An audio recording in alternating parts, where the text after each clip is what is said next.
ఈ చీర మా అమ్మ పెళ్లి చీర.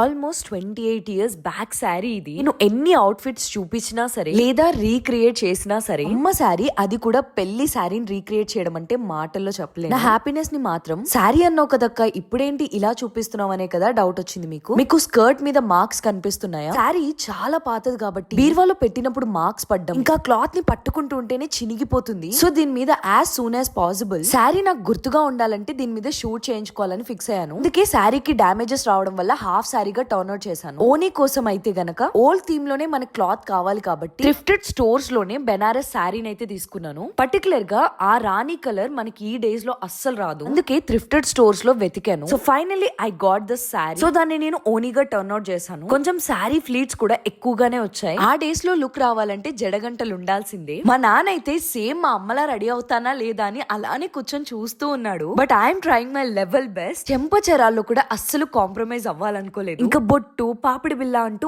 అన్ని ఓల్డెన్ థీమ్ లోనే తీసుకున్నాను. నేను అచ్చుగుద్దినట్టు మా నాన్నలా ఉంటాను అని అందరూ అంటూ ఉంటారు. ఎంత రెడీ అయినా మా అమ్మలా కనిపించడం కొంచెం కష్టమే కదా. పూల షాప్ కి వెళ్ళి కనకంబరాలు కొనుక్కుంటే షాప్ అంకుల్ కి వాళ్ళు పెళ్లి చేసుకున్న రోజులు గుర్తొచ్చాయి అనుకుంటా. నాకు రోజ్ గిఫ్ట్ ఇచ్చారు. ఇంకా ఫైనల్ లుక్ అయితే ఇదే అనమాట. మీకు కూడా అనిపిస్తుంది కదా మా అమ్మ శారీ ఇంకా ఉండుంటే నేను కూడా ఇలా రీక్రియేట్ చేద్దునేమో అని. లేట్ చేయకుండా మీ అమ్మ శారీని ఇప్పుడే దాచిపెట్టు, మెమరబుల్ గా ఉంటుంది.